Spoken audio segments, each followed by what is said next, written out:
Shalom, Tuhan selalu ada bersama kita. Jangan lupakan kebaikan Tuhan kepada kita semua. Kita bersyukur mempunyai Allah yang begitu baik kepada kita. Haleluya.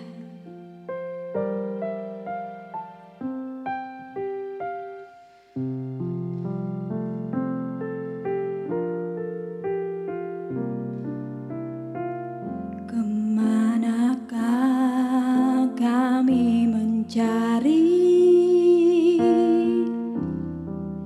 kasih sejati?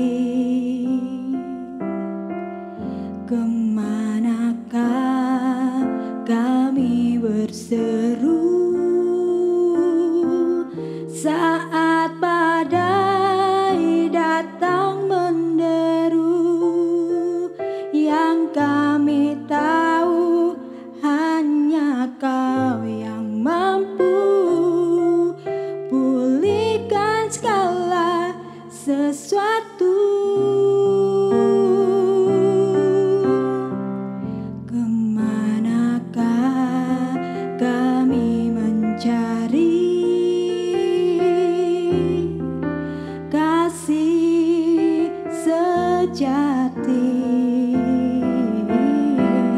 Kemanakah kami berseru saat badai datang menderu? Yang kami tahu hanya Kau yang mampu pulihkan segala sesuatu.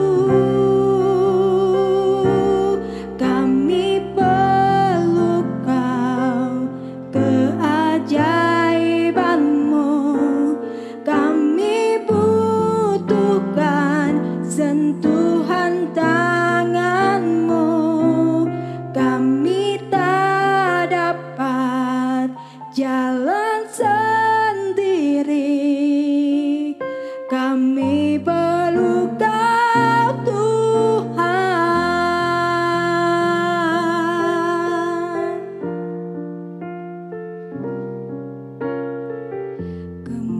Kemanakah kami mencari kasih sejati?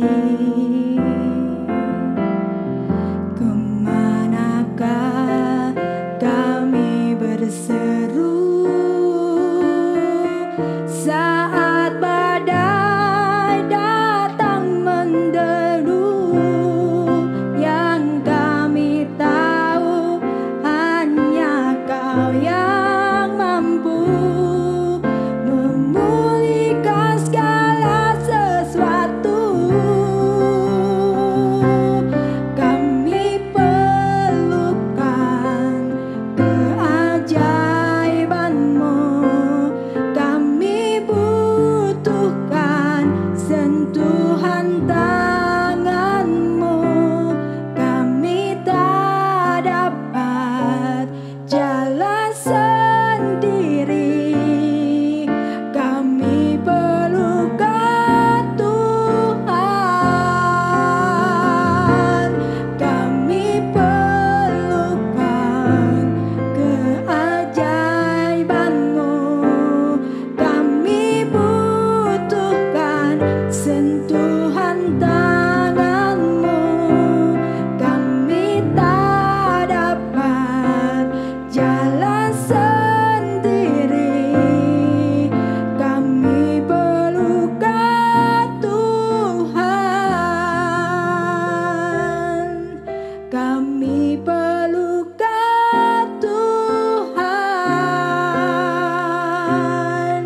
Kami perlu Kau. Kami perlu Kau. Kami perlu Kau, Tuhan.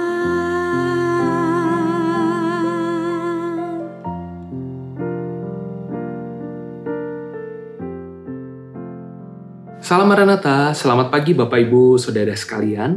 Sebelum kita akan masuk dalam pemberitaan firman Tuhan, mari sebelumnya kita berdoa. Kami bersyukur Tuhan untuk kebaikan-Mu, pemeliharaan, jalan yang terbuka dalam kehidupan kami. Kami bersyukur yang terutama Tuhan untuk kepastian keselamatan. Kami berterima kasih juga untuk pribadi Roh Kudus yang menolong kami dalam kami berkiprah. Dan kami juga Tuhan berterima kasih atas kebenaran firman-Mu yang dapat kami baca dan dapat kami pahami. Tapi sekali lagi Tuhan, hari ini kami mau belajar lagi. Kami menyerahkan pemberitaan firman-Mu dari awal sampai akhirnya. Kau tolong kami yang mendengarkan, Kau tolong juga hamba-Mu yang akan menyampaikan kebenaran firman Tuhan. Kami mau sama-sama belajar. Terima kasih Tuhan. Haleluya. Amin. Bapak, Ibu, serta saudara sekalian, hari ini kita akan mengambil tema pemberitaan firman Tuhan, Keep Your Faith Up. Keep Your Faith Up. Yang terambil dari 2 Timotius 4 ayat yang ke-7 dan ke-8. 2 Timotius 4 ayat 7 sampai yang ke-8. Saya akan bacakan untuk kita semua. 2 Timotius 4 ayat 7 sampai 8. Aku telah mengakhiri pertandingan yang baik. Aku telah mencapai garis akhir, dan aku telah memelihara iman. Sekarang telah tersedia bagiku mahkota kebenaran yang akan dikaruniakan kepadaku oleh Tuhan, Hakim yang adil, pada harinya. Tetapi bukan hanya kepadaku, melainkan juga kepada semua orang yang merindukan kedatangannya. Bapak, Ibu, serta saudara sekalian, 2 Timotius ini ditulis oleh Rasul Paulus. Ditujukan khususnya kepada anak rohaninya, yaitu Timotius. Tapi bukan hanya kepada Timotius, surat 2 Timotius ini ditulis, tetapi juga kepada kita yang hidup di masa sukar, di hari-hari terakhir. Nah, penulisan 2 Timotius ini juga, Paulus bukan dalam keadaan yang mudah, bukan dalam keadaan yang ideal, Bapak, Ibu, serta saudara sekalian, tapi juga dalam keadaan yang sulit. Karena Paulus menulisnya di dalam penjara. Bukan hanya dalam keadaan yang penuh dengan keterbatasan karena di penjara, tapi juga Paulus menghadapi berbagai macam tantangan dan cobaan, baik dalam pelayanan, juga dalam situasi politik yang saat itu tidak aman. Nah, Bapak, Ibu, serta saudara sekalian, bukan hanya itu, tetapi Paulus juga menyadari bahwa usianya tidak lama lagi. Kematiannya sudah ada di depan mata. Tetapi bukan membuat dia menjadi patah semangat, tapi justru keterbatasan ini tidak menghentikan Paulus untuk memberikan nasihat, memberikan dorongan kepada Timotius, juga kepada kita saat ini, untuk tetap melayani pekerjaan Tuhan, untuk tetap bertahan dalam iman.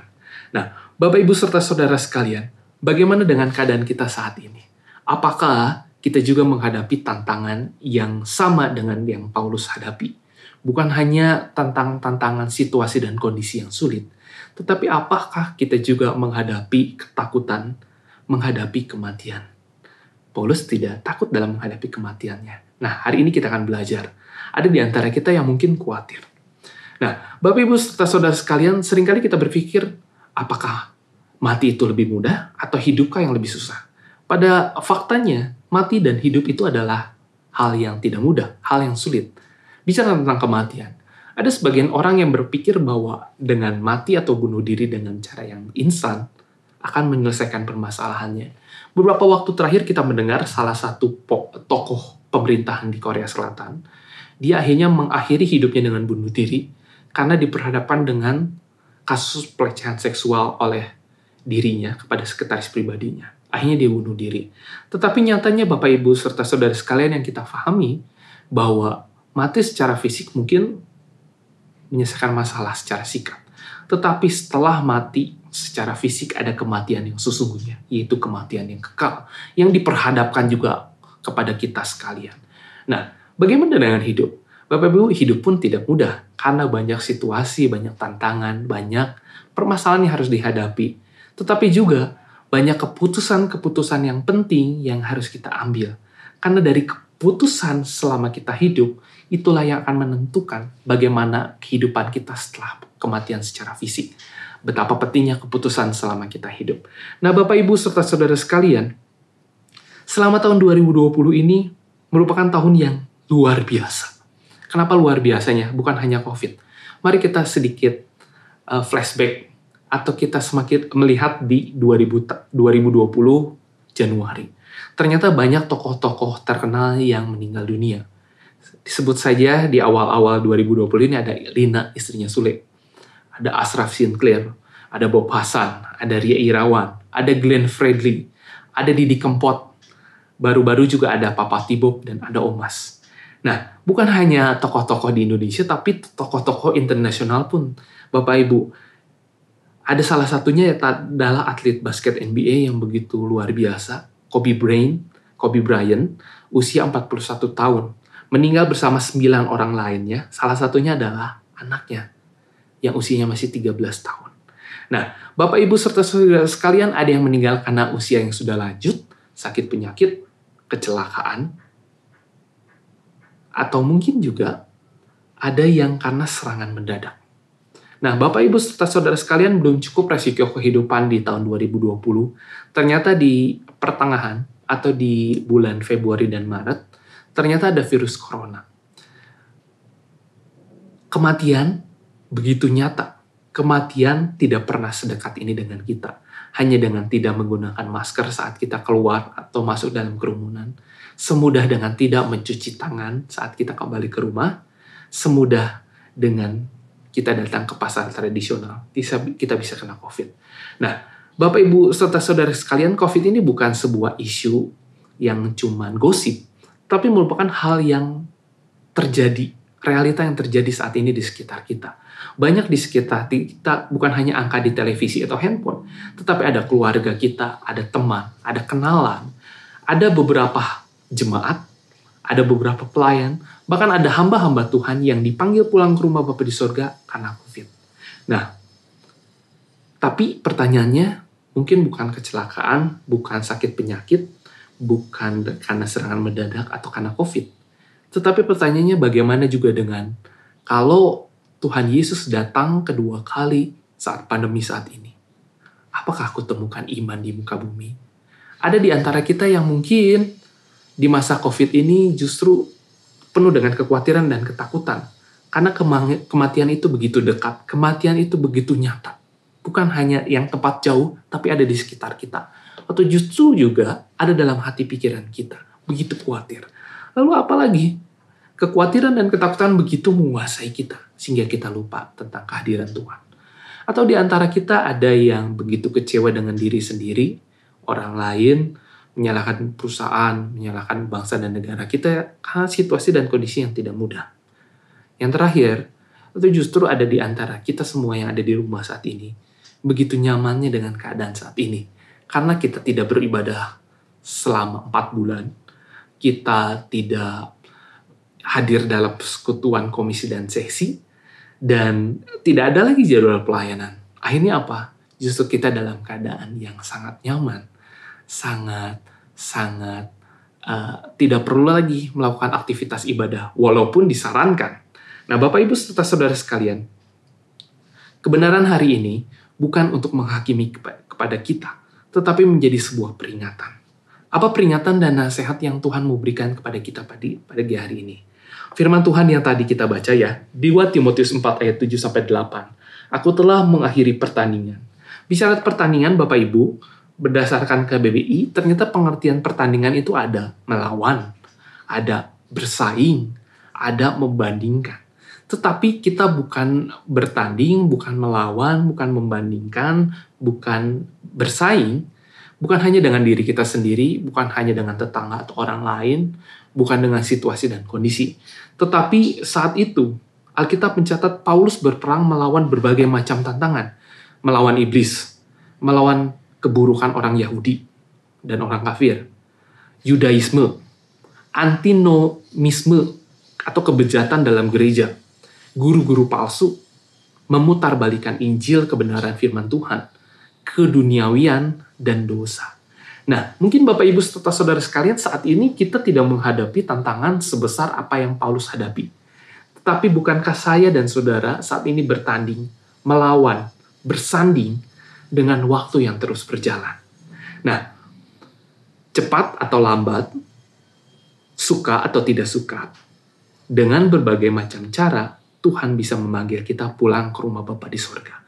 Apakah dengan usia yang sudah usur, sakit penyakit, atau dengan kecelakaan, atau karena dengan COVID saat ini. Atau kedatangan Tuhan Yesus yang kedua kali. Nah, Bapak Ibu serta saudara sekalian, bukan bagaimana kita meninggal, bagaimana kita pulang ke rumah Bapa di surga. Tetapi hal yang terpenting adalah bagaimana cara kita menjalani kehidupan saat ini. Apakah kita bisa mengucapkan sama seperti Paulus dengan penuh kebanggaan, aku mengakhiri pertandingan dan mencapai garis akhir dengan baik. Aku telah mencapai garis akhir dan telah melakukan pertandingan dengan baik. Bahkan dengan penuh kepercayaan diri, Paulus berkata bahwa sudah tersedia mahkota kebenaran yang Allah berikan sebagai hakim yang adil bagiku. Nah, Bapak Ibu saudara-saudara sekalian, Kristus Yesus sebagai hakim yang adil bukan hanya menyediakan mahkota kebenaran bagi Paulus saja, tetapi kita membaca yang tadi bahwa mahkota kebenaran, kepastian keselamatan diberikan kepada semua orang yang merindukan kedatangannya.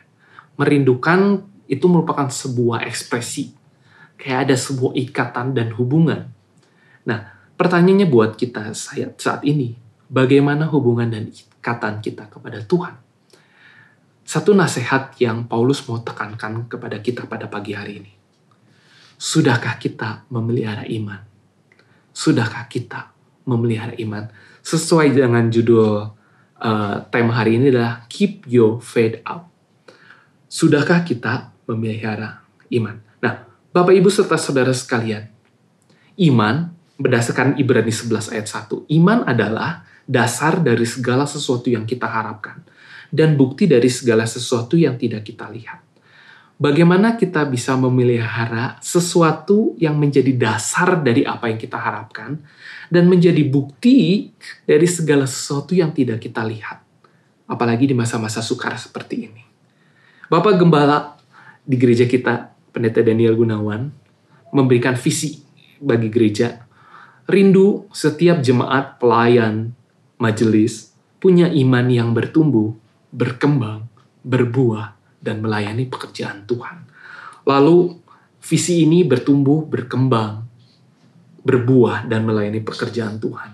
Sekretaris dan majelis jemaat berpikir bagaimana untuk mewujudkan visi gembala kita. Lalu ada 3 hal, bagaimana cara mencapai visinya? Melalui persekutuan, penata layanan, dan pembinaan.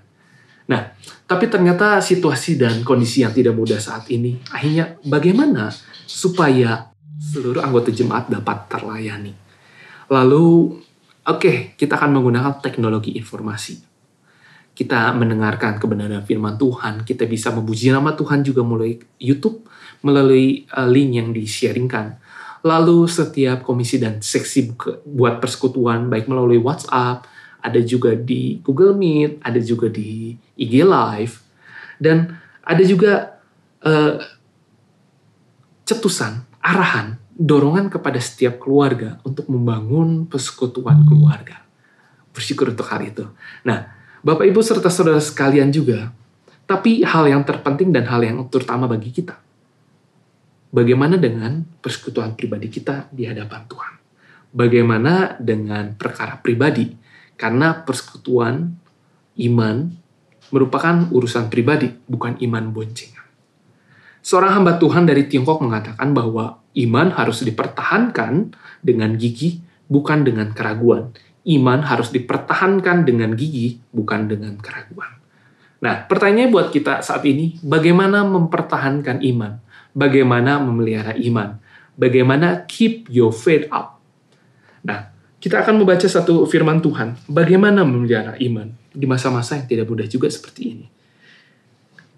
Terambil dari Yudas pasal yang pertama, ayat yang ke-20 sampai yang ke-23.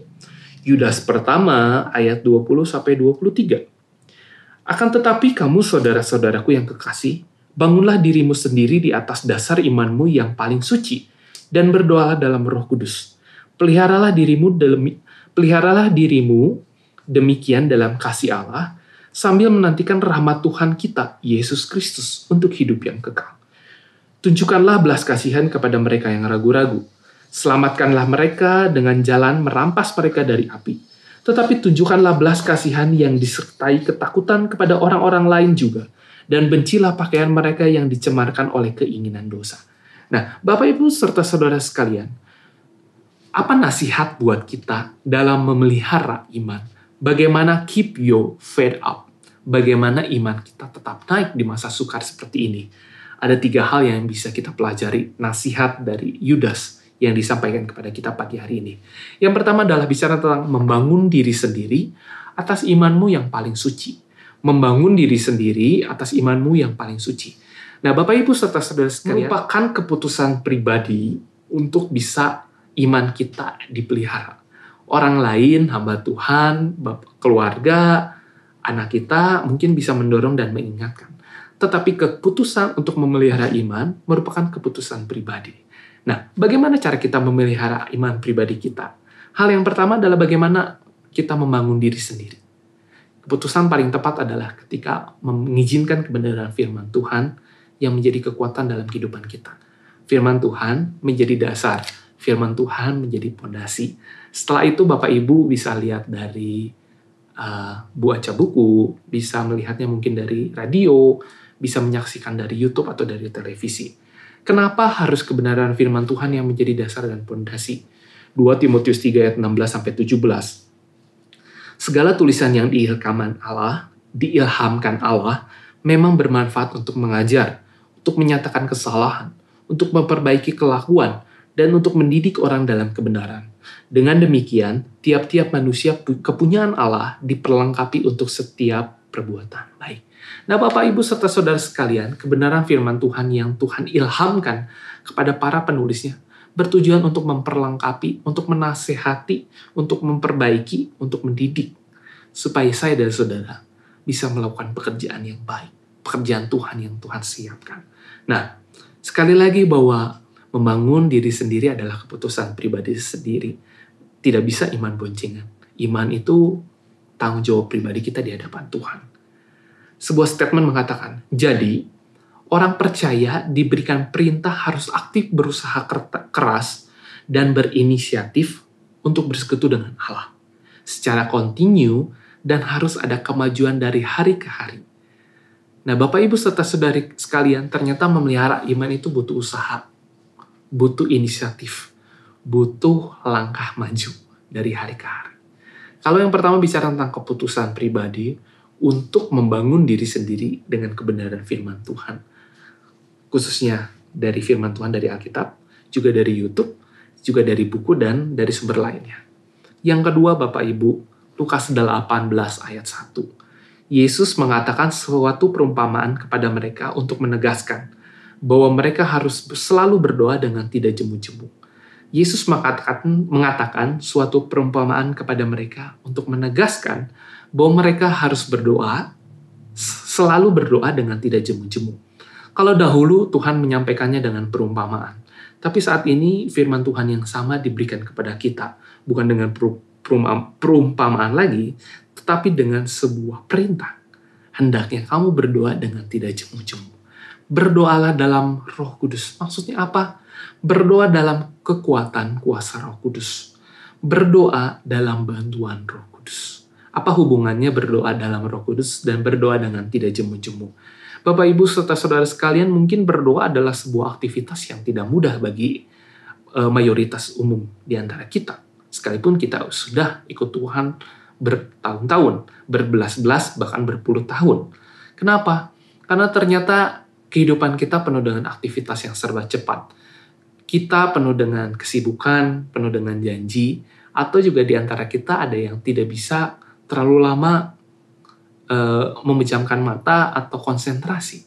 Disinilah pentingnya berdoa dalam Roh Kudus. Kenapa kita tidak minta bantuan Roh Kudus? Agar kita bisa berdoa dengan tidak jemu-jemu. Maksudnya tidak jemu-jemu apa? Berdoa dengan konsisten. Berdoa dengan setia. Ada kalanya kita berdoa, tetapi kita minta jawaban Tuhan dengan instan. Tapi realitanya, jawaban doa itu tidak terjadi dengan cepat. Lalu kita, aduh Tuhan, Kau tahulah kebutuhan kami. Akhirnya kita stop untuk berdoa dengan tidak jemu-jemu. Ada juga yang kita bergumul dengan doa, Tuhan, saya tidak pandai untuk berkata-kata. Kenapa kita tidak minta bantuan Roh Kudus untuk menolong kita dalam berkata-kata? Ada di antara kita juga yang susah untuk fokus dalam berdoa. Ada di antara kita yang susah untuk tetap setia berdoa setiap hari. Atau juga ada doa yang tidak terucapkan. Roh Kudus, berdoa dalam Roh Kudus. Maksudnya adalah berdoa dengan bantuan Roh Kudus. Kenapa kita tidak minta bantuan? Membangun diri sendiri dengan kebenaran firman Tuhan. Berdoa dalam Roh Kudus. Yang ketiga, Bapak Ibu dan saudara sekalian. Peliharalah dirimu demikian dalam kasih Allah, sambil menantikan rahmat Tuhan kita, Yesus Kristus, untuk hidup yang kekal. Dalam kita memelihara panggilan Tuhan, dalam kita memelihara kasih Allah, ternyata satu hal kita harus waspada, supaya kita juga tidak jatuh dalam pencobaan-pencobaan. Tetapi juga rahmat Tuhan yang Tuhan berikan kepada kita, mendorong kepada kita untuk menunjukkan belas kasihan. Kepada siapa? Ada dua hal. Kepada mereka yang ragu-ragu, atau dalam terjemahan sebelumnya, menyampaikan bahwa terdapat perdebatan dalam batinnya. Selamatkanlah mereka dengan jalan merampas mereka dalam api. Bapak Ibu serta saudara sekalian, keselamatan, kepastian keselamatan yang Tuhan berikan saat ini, bukan kita keep aja sendiri. Tapi mungkin ada di sekitar kita, anggota keluarga kita, ada teman kita, kenalan kita, yang mulai ragu-ragu, atau yang sudah ragu-ragu, atau yang penuh dengan perdebatan dalam hatinya. Tuhan Yesus rindu hari ini untuk memberikan semangat kepada kita. Mari, kasih yang Tuhan berikan, mari kita tunjukkan belas kasihan itu kepada mereka. Yang satu kepada orang-orang yang ragu-ragu atau yang penuh dengan perdebatan dalam hati dan batinnya. Yang kedua adalah bagi mereka juga yang dicemarkan oleh perbuatan berbagai macam dosa, keinginan-keinginan dosa. Mari Bapak Ibu, selain membangun diri sendiri dengan membaca kebenaran firman Tuhan, setiap hari lebih baik dan lebih baik ini. Keep your faith up, semakin menanjak. Dengan bersekutu, dengan berdoa. Tetapi juga tentang kasih yang Tuhan berikan, sejauh mana sih bahwa kita menunjukkan belas kasihan. Bukan hanya sekedar kita memberikan berkat, bukan hanya sekedar kita mendoakan, tetapi sejauh mana kita peduli kepada mereka yang masih ragu-ragu, kepada mereka yang masih hidup cemar oleh keinginan dosa. Tapi sekali lagi, waspada, hati-hati, supaya kita juga tidak jatuh dalam dosa. Makanya betapa pentingnya kita terus punya hubungan pribadi, punya ikatan yang intim dengan Tuhan. Nah, Bapak Ibu serta saudara sekalian, cepat atau lambat, suka atau tidak suka, dengan berbagai macam cara, apa itu dengan usia yang sudah lanjut, dengan sakit penyakit, dengan kecelakaan, atau dengan COVID saat ini, pandemi COVID, atau Tuhan datang kedua kali. Nah, Bapak Ibu serta saudara sekalian, apa yang pasti? Perjumpaan dengan Tuhan itu sudah pasti, dengan berbagai macam cara dan alasan. Tetapi ada yang tidak pasti. Apakah kita, yang tidak pasti ini apa? Yang tidak pasti itu adalah apakah kita bisa mengakhiri pertandingan, apakah kita bisa mencapai garis akhir dengan baik, karena sudah memelihara iman.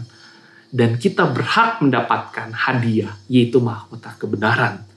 Ataukah justru kita sama-sama menghadapi Tuhan, tetapi bukan mendapatkan kebenaran, bukan mendapatkan hadiah yaitu mahkota kebenaran, tetapi justru kita datang dalam hadirat Tuhan untuk mendapatkan penghakiman, hukuman yang kekal. Peringatan bagi kita saat ini, saya pun belajar, Bapak Ibu yang ada di rumah kita sama-sama belajar. Ada 3 hal. Sejauh mana kita sudah memelihara iman, bagaimana pembacaan kebenaran firman Tuhan, bagaimana hubungan pribadi kita dengan Tuhan. Yang kedua, sejauh mana hubungan kebiasaan kita, aktivitas berdoa kita. Kalau kita punya kesulitan, kenapa kita tidak minta Roh Kudus menolong kita? Yang ketiga, sudahkah kita care dengan orang-orang yang masih ragu-ragu, masih orang yang masih mempertanyakan tentang iman percaya mereka, juga orang-orang yang di luar sana yang masih bergulat dengan keinginan dosa. Nah, Bapak, Ibu, serta saudara sekalian, tantangan bagi kita saat ini. Mungkin ada Bapak, Ibu, serta saudara sekalian yang saat ini melihat di rumah, menyaksikan link ini dari YouTube, yang masih meragukan tentang kepastian keselamatan, yang masih takut dengan panggilan kematian yang ada di depan kita. Mari terima Tuhan Yesus sebagai juru selamat kita. Jangan tunda-tunda lagi, karena gak ada yang tahu kapan Tuhan memanggil kita. Atau Tuhan datang kedua kali, gak ada yang tahu. Mari terima Tuhan Yesus sebagai Juru Selamat. Yang kedua, mungkin ada di antara kita yang sudah rajin ikut Tuhan, memelihara iman. Mari iman kita supaya fade up. Bukan fade, akhirnya mundur demi mundur. Tapi kita mau semakin dari hari ke hari, semakin menanjak. Nah, mari lebih semangat lagi bersama Tuhan. Mari semangat lagi membaca firman Tuhan, semangat lagi berdoa, semangat lagi untuk menjangkau orang-orang di sekitar kita. Tapi ada juga yang terakhir, Bapak, Ibu, serta saudara sekalian, yang sudah mulai jauh dari hadirat Tuhan. Kesempatan yang sama, kasih yang sama, potensi yang sama, Tuhan berikan kepada kita pada pagi hari ini untuk kembali dalam hadirat Tuhan. Bagi yang belum menerima kebenaran firman Tuhan, yang sudah rajin, dan yang sudah jauh dari hadirat Tuhan. Pesan yang sama, kasih yang sama, kepastian yang sama, Tuhan berikan kepada kita pada pagi hari ini. Mari Bapak Ibu, Saudara, kita berdoa sebagai penutup. Kami bersyukur Tuhan untuk firman-Mu yang Tuhan berikan dalam kehidupan kami, yang memberikan nasihat. Apakah kami bisa penuh dengan kepercayaan diri jika kami menghadapi ajal? Jika kami menghadapi Tuhan datang kedua kali? Apakah kami penuh dengan kepercayaan diri bahwa kami sudah bertanding dengan baik? Kami sudah mengakhiri akhir ini dengan baik. Kami penuh dengan kepercayaan diri, kami akan menerima hadiah mahkota kebenaran. Atau justru kami penuh dengan ketakutan, penuh dengan kekhawatiran, penuh dengan pikiran, apakah kepastian keselamatan itu layak bagi saya? Tuhan, kami bersyukur untuk kasih-Mu yang sama buat semua orang. Baik bagi mereka yang sudah taat kebenaran firman Tuhan, atau bagi di antara kami yang masih mempertanyakan, yang masih ragu-ragu, atau masih hidup berkutat dalam dosa. Panggilan ini hadir untuk kami semua, untuk kembali memelihara iman. Kami rindu Tuhan, kami semakin siap. Kami menerima Engkau sebagai Juru Selamat kami. Kami semakin semangat untuk melayani Tuhan, menyenangkan hati-Mu. Tapi kami juga Tuhan yang sudah mulai jauh. Kami mau mendekat di masa-masa yang tidak mudah saat ini. Bukan justru kami semakin kecewa, tapi kami rindu semakin dekat dengan Tuhan. Tuhan Yesus, kebenaran firman-Mu yang telah disampaikan oleh hamba-Mu yang penuh dengan keterbatasan. Tapi kami rindu Roh Kudus, firman-Mu hadir dalam hati dan pikiran kami yang terus memberikan kekuatan. Kami rindu bahwa keep your faith up. Kami rindu bahwa iman kami bisa terus naik. Walaupun ada masalah yang kami hadapi, tapi dengan iman kami bersama Tuhan, kami dengan memelihara iman kami dengan lebih baik lagi. Kami rindu Tuhan, jadi pribadi yang lebih baik. Terima kasih Tuhan. Haleluya. Amin. Terima kasih Bapak Ibu serta saudara sekalian. Tuhan Yesus memberkati kita.